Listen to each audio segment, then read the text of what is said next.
Sur le plan naturel, David était un jeune homme pourvu de grandes qualités et de dons.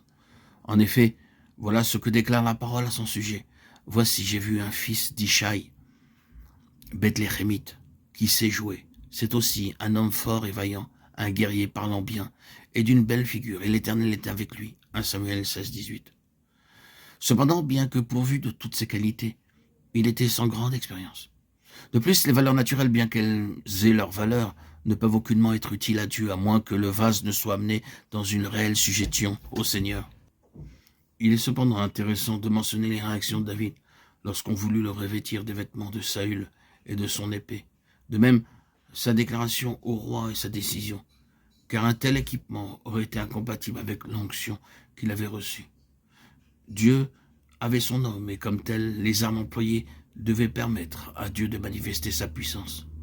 Et nous savons comment, avec une seule pierre, David eut raison de Goliath. Ce qu'il convient de remarquer, c'est la panoplie qu'il se constitua pour ce combat. Outre son bâton de berger, sa fronde, son choix se portait également sur 5 pierres polies prises au torrent.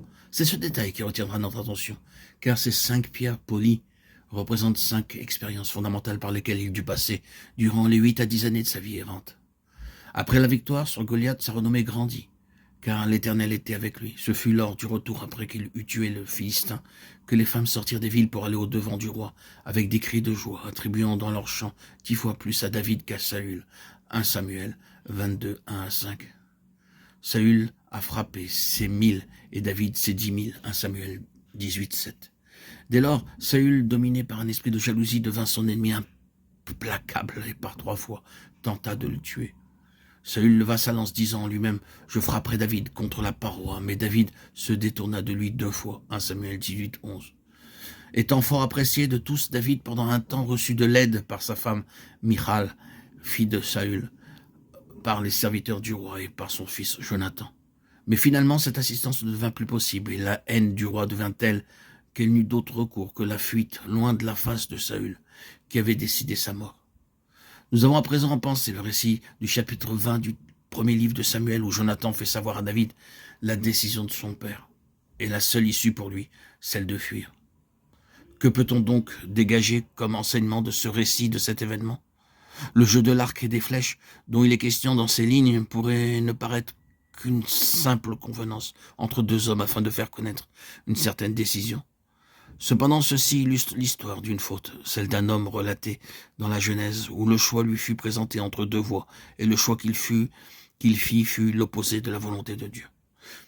Nous le savons, le peuple avait en quelque sorte mis Dieu de côté, en voulant un roi comme les nations, et en rejetant les avertissements de Samuel. Ce n'était pas la fin du gouvernement théocratique, mais c'était en vérité une sérieuse atteinte. C'est ainsi que Saül, un homme sans maturité, fut établi sur l'héritage de Dieu, alors que l'homme, selon le cœur de Dieu, était pour un temps écarté. C'est ce que fit Israël 1000 ans plus tard avec le Fils de Dieu et leur rejet. Christ l'exprima clairement dans la parabole des 10 mines par ces mots. Nous ne voulons pas que cet homme règne sur nous. Luc 19, 14. Cependant, Christ, par sa mort et sa résurrection, a ôté le mal de la chute, a recouvré tout ce qu'Adam avait perdu en choisissant délibérément de faire toute la volonté de Dieu. Et comme David, à l'heure de Dieu, régna sur l'héritage de Dieu, le jour approche où Christ entrera dans son règne.